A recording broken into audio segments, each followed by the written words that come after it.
Assalamualaikum warahmatullahi wabarakatuh. Apa kabarnya teman-teman soleh dan salihah hari ini? Semoga teman-teman dalam keadaan sehat, dalam lindungan Allah SWT. Amin amin ya robbal alamin. Teman-teman, tak kalah seru dari pelajaran sebelumnya, pada pembelajaran hari ini teman-teman akan berkegiatan seru lagi nih. Seperti apa kegiatannya? Yuk kita saksikan videonya bersama ya. Seperti biasanya, sebelum memulai pembelajaran, Budila ada kesepakatan yang harus teman-teman ikuti. Nah, kesepakatan yang pertama, silakan teman-teman menyimak video sampai selesai. Yang kedua, jika saat menonton video teman-teman ingin meninggalkan tempat, maka video di-pause terlebih dahulu ya. Dan yang ketiga, pastikan teman-teman dalam posisi duduk saat menonton video. Dan terakhir, setelah menonton video, pastikan langsung mengerjakan tantangan yang diberikan tanpa ada tambahan menonton video yang lainnya di YouTube. Baiklah teman-teman, sebelum kita masuk ke pembelajarannya, Budila ada games yang keren untuk teman-teman yang ada di rumah. Nama gamesnya adalah Put Me Right. Cara bermainnya, di sekitaran taman tersebut terdapat banyak sekali sampah yang berserakan. Tugas teman-teman adalah meletakkan sampah tersebut pada tempatnya sesuai dengan kelompoknya, yaitu organik dan anorganik. Yuk kita mulai saja ya teman-teman permainannya. Yang pertama, apakah teman-teman melihat sampah apel? Oke, sudah kelihatan? Jika sudah kelihatan, kira-kira sampah apel ini akan kita letakkan di sampah organik atau anorganik? Iya, tepat sekali teman-teman. Sampah apel merupakan sampah organik karena merupakan sampah yang berasal dari ciptaan Allah. Kita buang dulu ya sampahnya. Oke, sampah apelnya sudah bersih. Sekarang kita lanjut ke sampah berikutnya. Apakah teman-teman melihat sampah botol plastik? Oke, sudah kelihatan? Kira-kira botol plastik ini termasuk organik atau anorganik? Oke teman-teman, benar sekali. Sampah botol plastik merupakan sampah anorganik karena merupakan sampah yang berasal dari manusia. Dan sampah ini dapat didaur ulang ya teman-teman. Kita buang dulu ya sampah botol plastiknya ke tempat sampah anorganik. Oke, selanjutnya, apakah teman-teman melihat sampah botol kaleng? Oke, sudah kelihatan? Kira-kira merupakan sampah organik atau anorganik ya? Iya teman-teman, sampah botol kaleng merupakan sampah anorganik. Kita buang dulu ya ke tempat sampah anorganik. Oke, sampah kalengnya sudah bersih. Sekarang kita lanjut ke sampah berikutnya. Apakah teman-teman melihat sampah cangkang telur? Oke, sebelumnya Ibu mau tanya dulu nih sama teman-teman. Cangkang telur berasal dari Allah atau manusia ya? Iya, tepat sekali. Cangkang telur ini merupakan berasal dari Allah. Nah, sekarang kira-kira cangkang telur ini di sampah organik atau anorganik? Oke, teman-teman benar nih. Cangkang telur akan kita buang ke sampah organik. Kita buang dulu ya. Oke, cangkang telurnya sudah selesai. Sekarang kita lanjut ke berikutnya. Apakah teman-teman melihat sampah botol kaca? Oke, teman-teman sudah melihatnya. Sekarang kita buang ya. Kira-kira masukkan ke sampah organik atau anorganik? Oke, teman-teman masih benar nih. Sudah benar lagi. Kita masukkan botol kacanya ke sampah anorganik. Jika teman-teman melihat sampah kaca, segera teman-teman buang ya ke tempat sampah, karena bisa saja kaca tersebut dapat membahayakan tubuh teman-teman. Oke, sudah bersih. Kita lanjut ke sampah berikutnya. Apakah teman-teman melihat sampah kulit pisang? Oke, sudah kelihatan? Kita buang dulu yuk. Kira-kira di sampah organik atau anorganik? Iya, benar sekali teman-teman. Sampah kulit pisang merupakan sampah organik. Kita buang. Nah, sampah kulit pisang ini jika tergeletak di jalan akan membahayakan bagi para penjalan, teman-teman.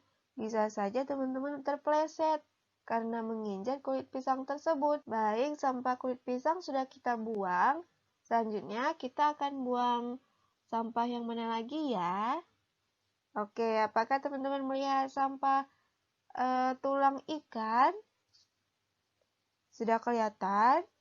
Oke, kira-kira tulang ikan ini merupakan sampah organik atau anorganik ya? Iya, barakallah teman-teman. Tulang ikan merupakan sampah organik. Yuk kita buang ke tempat sampah organik. Oke, sudah selesai. Sekarang masih ada sampah kertas dan daun. Kira-kira teman-teman, sampah dedaunan ini merupakan sampah organik atau anorganik? Ada yang tahu?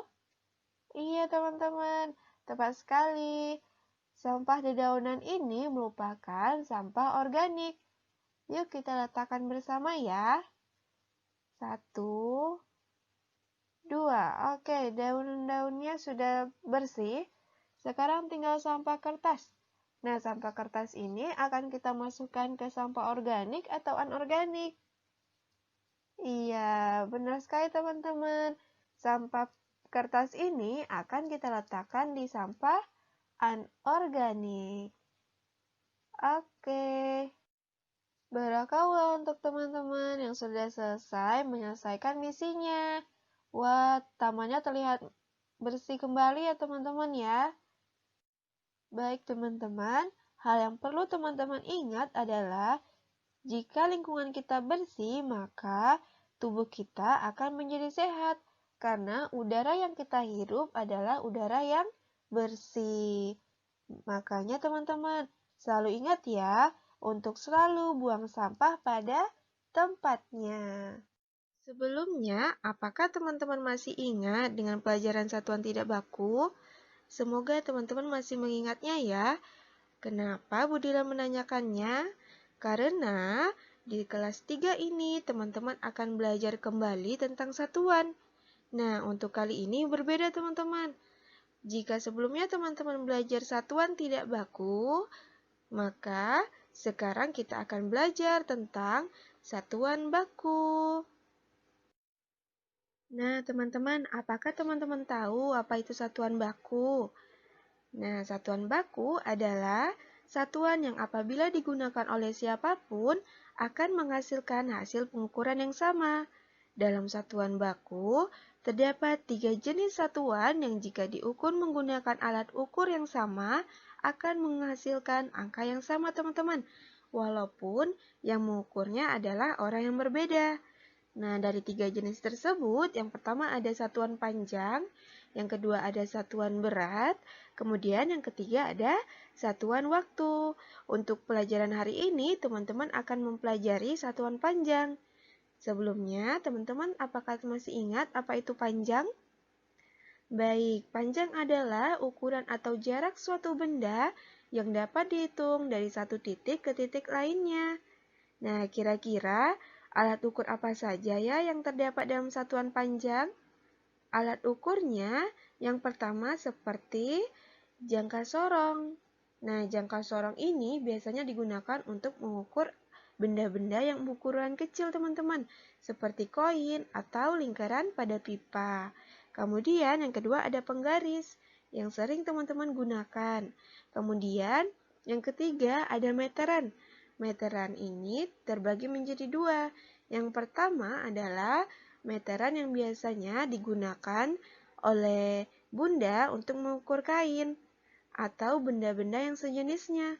Kemudian meteran yang kedua ada meteran yang biasanya digunakan untuk mengukur tinggi badan atau digunakan untuk mengukur benda-benda yang panjang. Nah, teman-teman, di sini Ibu ada sebuah contoh yang dapat teman-teman lihat. Budila baru saja membeli sebuah pensil yang berwarna biru. Kemudian Budila meminta tolong kepada Fulan dan Fulana untuk mengukur pensil yang Ibu miliki menggunakan alat ukur penggaris yang Fulan dan Fulana miliki. Dan yang pertama yang akan mengukur adalah Fulan. Fulan mengukur menggunakan penggarisnya dengan cara meletakkan ujung pensil dengan tepat berada di angka 0. Sejajar di angka 0 ya teman-teman. Kemudian Fulan mulai mengukur dan ternyata ujung pensil lainnya tepat berada di angka 15. Nah, di sini hasilnya adalah setelah Fulan mengukur pensil Ibu menggunakan penggarisnya Fulan, hasilnya adalah tepat berada di angka 15. Setelah Fulan selesai mengukur, sekarang gilirannya Fulana. Fulana akan mengukur pensil yang Ibu miliki menggunakan penggaris yang Fulana miliki. Fulana mengukurnya dengan cara sama seperti Fulan, yaitu meletakkan ujung pensil dengan tepat berada di angka 0 atau sejajar di angka 0. Kemudian, Fulana mulai mengukur dan ternyata, teman-teman, ujung pensil lainnya tepat berada di angka 15. Nah, di sini teman-teman dapat dikatakan bahwa hasil pengukuran Fulan dan Fulana yaitu hasilnya sama, tepat berada di angka 15. Teman-teman, hal ini membuktikan bahwa benda apapun yang diukur oleh orang yang berbeda dengan alat ukur yang sama, maka dalam mengukur suatu benda yang menggunakan alat ukur, kita harus mengetahui satuan apa saja ya yang digunakan untuk mengukur benda tersebut. Nah, untuk mengukur panjang, maka terdapat satuannya teman-teman. Maka itulah dinamakan dengan satuan panjang. Nah, untuk teman-teman sendiri di kelas 3 ini, teman-teman akan mempelajari 3 satuan panjang. Yang pertama adalah kilometer. Kilometer, teman-teman bisa tuliskan atau lambangkan dengan huruf K dan M atau KM. Kemudian ada yang namanya meter, yang bisa teman-teman tuliskan atau lambangkan dengan huruf M kecil. Kemudian ada sentimeter yang bisa teman-teman tuliskan atau lambangkan dengan huruf CM. Baik, sampai sini teman-teman paham? Kita lanjut ya.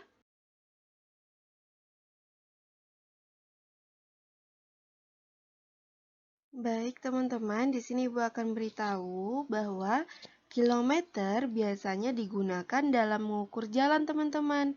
Seperti dalam mengukur jalan raya. Jalan raya itu memiliki jarak panjang 3 km. Kemudian, untuk satuan meter biasanya digunakan dalam mengukur kain teman-teman, atau benda-benda yang panjangnya melebihi panjang penggaris. Di sini contohnya adalah seperti Bunda memiliki kain sepanjang 4 meter, atau panjang kayu itu adalah 2 meter. Dan untuk satuan sentimeter biasanya digunakan dalam satuan menghitung benda-benda yang berukuran kecil atau yang masih dapat dihitung menggunakan penggaris. Selain itu, sentimeter biasanya digunakan dalam menghitung satuan tinggi badan teman-teman.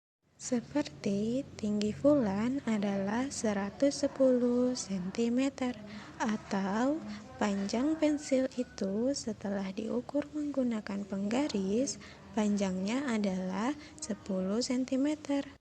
Nah, teman-teman tahu tidak? Ternyata kilometer, meter, dan sentimeter memiliki hubungan dalam menghitung suatu benda. Kilometer dapat diubah menjadi meter, dan meter dapat diubah menjadi sentimeter. Nah, teman-teman, untuk kilometer jika kita ubah menjadi meter, maka nilai atau hasilnya adalah 1000 atau 1 kilometer setara dengan 1000 meter. Kemudian, meter juga dapat diubah menjadi sentimeter. Hasil atau nilainya adalah 100, teman-teman. Jadi, 1 meter jika kita ubah menjadi sentimeter, maka nilai atau hasilnya setara dengan 100 sentimeter.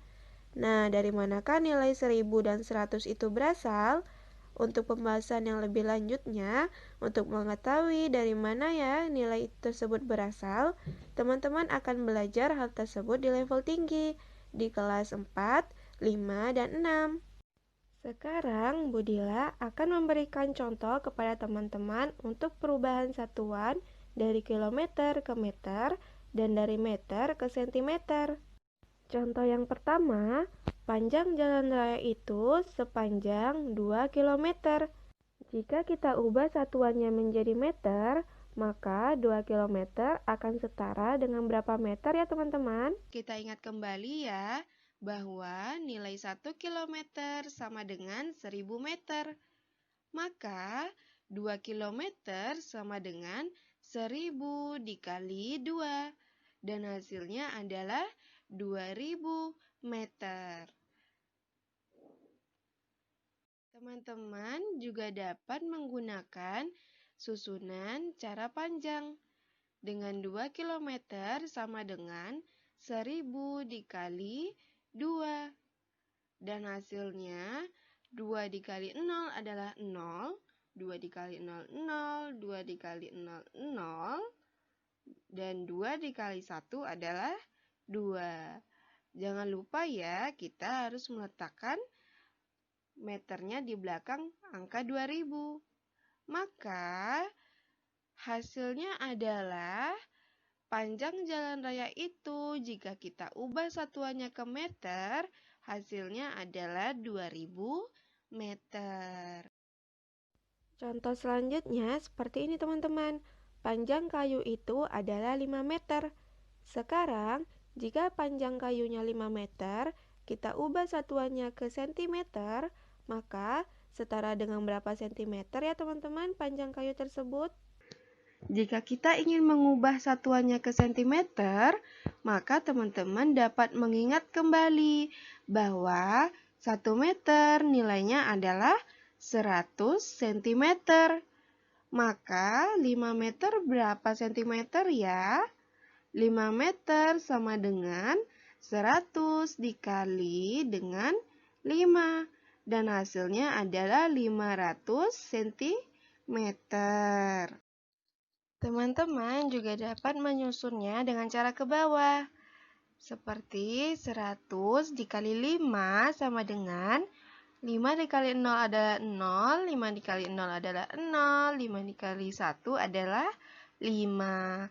Tidak lupa juga teman-teman harus meletakkan sentimeter di belakang angka 500. Maka hasilnya adalah panjang kayu itu jika diukur atau diubah satuannya menjadi sentimeter, hasilnya adalah 500 cm. Apakah teman-teman sampai sini sudah paham? Bagaimana pelajarannya hari ini teman-teman? Apakah teman-teman dapat memahaminya? Ibu harapkan teman-teman dapat memahaminya ya. Nah, dari penjelasan materi yang Ibu Dila sampaikan, ternyata dalam Al-Quran terdapat penjelasan tentang pengukuran teman-teman. Dalam firman Allah, dalam Quran surat Al-Qamar ayat 49 yang artinya, sesungguhnya kami menciptakan segala sesuatu menurut ukuran. Dan dalam Al-Quran surat Al-Furqan ayat 2 yang artinya, dan dia telah menciptakan segala sesuatu dan dia menetapkan ukuran-ukurannya dengan serapi-rapinya. Berdasarkan ayat tersebut, dapat kita ketahui bahwa Allah menciptakan sesuatu yang ada di bumi dan di langit dengan menggunakan ukuran. Baiklah teman-teman, itulah tadi pembelajaran kita tentang satuan baku panjang. Ibu harapkan teman-teman juga belajar di rumah dan selalu bersemangat ya. Akhir kata, Ibu tutup dengan Assalamualaikum warahmatullahi wabarakatuh.